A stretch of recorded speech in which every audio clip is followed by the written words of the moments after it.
नहीं है। हम लोग का कोई क्लास दिल्ली में बेसमेंट में नहीं है या पटना में भी नहीं है। हम लोग का क्लास दिल्ली में ये घटनाएं जब हो रही थी तो आज से 6 महीना पहले ही हम अपना क्लास मुखर्जी नगर से लगभग 1 किलोमीटर अंदर शिफ्ट कर दिए, जहां ये सब टाइप की समस्याएं नहीं है।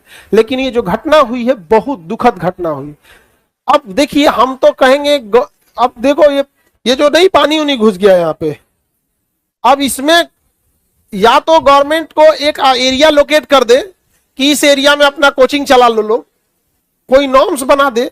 राजस्थान सरकार ने जयपुर में एक बड़ा एरिया लोकेट कर दिया है कि उस एरिया में केवल कोचिंग के से रिलेटेड चीजें रहेंगी, फोटोकॉपी, कॉपी, किताब, कोचिंग, ये सब चीजें रहेंगी वहां पर।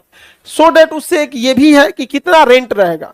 गवर्नमेंट को भी एक बार सोचना चाहिए कि किसी एरिया में कोई कोचिंग खोलता है वो क्या रेंट देगा, कितने एरिया होंगे, क्या स्टैंडर्ड रहेगा, ये वो खुद ही डिसाइड करता है। तो इससे बेटर रहता है कि एक एरिया डिसाइड कर देते सो डेट कि स्टूडेंट को भी उस एरिया में सस्ता मिलता। ये एरिया में आपको जितना मांगा जाएगा आपको देना पड़ेगा, ये आपकी मजबूरी बन चुकी है, क्योंकि यहाँ कमर्शियल और एजुकेशनल एक्टिविटीज दोनों साथ चल रही है। सपोज कीजिए कि अगर किसी को यह कह दे कि आप सारे टीचर लोग इस जगह पे जाएंगे और वहां वो लोग पहले से 2 साल 4 साल का प्लानिंग लेके स्टेशन या बस स्टैंड या जहां कहीं भी फिट के, जैसे राजस्थान गवर्नमेंट ने किया, थोड़ा कंट्रोल रहेगा। रीजन क्या है कि किसी की जान चली गई, कोई जल के मर गया, उसके बाद एक्शन लिया जाए, तो आप कुछ भी एक्शन लेंगे किसी की जिंदगी तो नहीं लौटा सकते। अब ये हम लोग का भूकंप रोधी है, नहीं भी रह सकता था, देख रहे हैं, नहीं भी रह सकता था। यहाँ पे जितना साइड में पिलर देख रहे हो, पिलर को देखो किस काम का है, देखो तो है, सारा वाइब्रेशन रोक लेगा भूकंप के टाइम पे, सारा वाइब्रेशन रोक लेगा।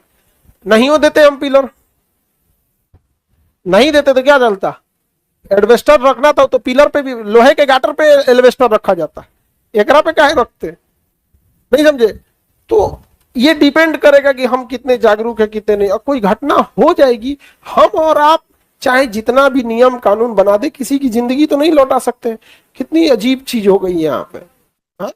दिल्ली में ना बेसमेंट में पानी, अचानक से पानी घुस गया डूबने भर का, 1 मिनट में इतना पानी घुस गया। और लाइब्रेरी में बच्चे पढ़ रहे थे जो, हाँ कहीं से पाइप फट गया।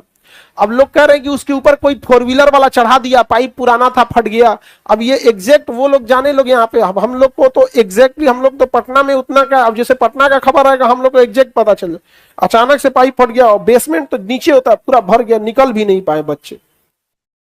तो अब इतना भी कमजोर पाइप नहीं रहना चाहिए। और जो बिल्डिंग है वहां पे भी एग्जिट प्लान होना चाहिए।